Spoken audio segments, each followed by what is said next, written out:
എനിക്കിപ്പോ ഊണെന്താ റെഡിയാത്തതെന്ന്. രാവിലെ അരി അടുപ്പത്തിടാൻ തുടങ്ങിയപ്പോഴല്ലേ വെള്ളം ചൂടാക്കാൻ പറഞ്ഞത്? എനിക്ക് ചൂടാക്കിയില്ല, പച്ചവെള്ളത്തിലാണല്ലോ കുളിച്ചത്. വെള്ളം ചൂടാക്കാൻ തുടങ്ങിയപ്പോഴാണ് എണ്ണ കാച്ചാൻ പറഞ്ഞത്. അത് നടന്നോ? അപ്പോഴല്ലേ കടയിൽ പോയി സാധനങ്ങൾ വാങ്ങാൻ പറഞ്ഞേ? എന്നിട്ട് വാങ്ങിച്ചോ? ഇല്ല, ഇവിടെ മുഴുവൻ തുടച്ചിട്ട് പോയാ മതി എന്ന് പറഞ്ഞു. എന്നിട്ട് അത് ഇതുവരെ ചെയ്തില്ലല്ലോ. അത് ചെയ്തോണ്ടിരുന്നപ്പോഴല്ലേ ചോറ് വിളമ്പാ പറഞ്ഞത്. കഴുകി വെച്ച് അരി ഇരിപ്പുണ്ട്, മതിയെങ്കിൽ അത് വിളമ്പാം. അത് നിന്റെ തന്തയോട് എന്ന് പറഞ്ഞാൽ മതി. ഞാൻ വെള്ളിയാഴ്ച മീൻ മേടിക്കാൻ പോയ വഴിക്ക്. അതെ, മീൻ മേടിക്കാൻ പോയി. എന്നിട്ട് വരുന്നത് ഇപ്പോഴാ. അത്രല്ലേ ഉള്ളൂ. എന്തെങ്കിലും പ്രധാനപ്പെട്ട കാര്യം ഉണ്ടായി കാണും. പോയി അതിന്. അതെ, അതാ. എന്നാലും തെറ്റല്ലേ ഞാൻ ചെയ്തത് എന്നൊരു തോന്നൽ അല്ലേ? അതെ അതെ. എന്നാൽ എനിക്കാ തോന്നലില്ല. എനിക്ക് മക്കൾക്കും വേണ്ടി വിജയേട്ടൻ പല വിധത്തിലും ബുദ്ധിമുട്ടാണെന്ന് എനിക്കറിഞ്ഞൂടെ. നടക്കാം അങ്ങോട്ട്. ഇന്നലെ രാത്രി എത്ര മണിക്കാണ് നീ വന്നത്? 12 കാണും. അതുവരെ എവിടെ ആയിരുന്നു?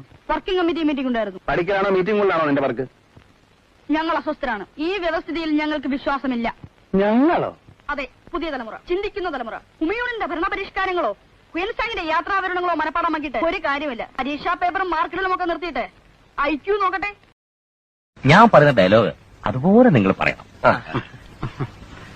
പണ്ടാരം കാണുന്നില്ലല്ലോ. അതല്ല പറഞ്ഞത്. നിങ്ങളോട് ഞാൻ പറയുമ്പോൾ പറഞ്ഞാൽ മതി. എന്റെ അമ്മേ. മുഖലക്ഷണമെന്ന് പറയട്ടെ. ഒരുപാട് കാര്യങ്ങൾ പറയാനുള്ള മുഖമാണ്. 5 രൂപ തന്നെ 2 രൂപയുടെ ഫലം പറയും. ഉള്ളതേ പറയത്തുള്ളൂ, ഇല്ലാത്തത് പറയാൻ മടി കാണിക്കത്തില്ല. നല്ല ലക്ഷണം കെട്ട മുഖമാണ്. മകന്റെ നാളെ ഏതാ? പൂണാർത്ഥം. പുടരുന്ന സ്വഭാവക്കാരനാണ്. മകനെ ഈ ആഴ്ചയിൽ 4 ദിവസങ്ങൾ നല്ല ദിവസങ്ങളല്ല, ബാക്കി 3 ദിവസം മോശമാണ്. ശനി ഞായർ ദിവസങ്ങൾ അവധി ദിവസങ്ങളായിരിക്കും. മകന് 48 വയസ്സ് കഴിഞ്ഞാൽ 49 വയസ്സാകും. മകന്റെ മനസ്സിൽ 1-നും 3-നും ഇടയ്ക്കുള്ള സംഖ്യ വിചാരിച്ചു 2 മോന്ത കണ്ട പട്ടി കഞ്ഞു കുടിക്കത്തില്ല. ദോഷമില്ല മകനെ.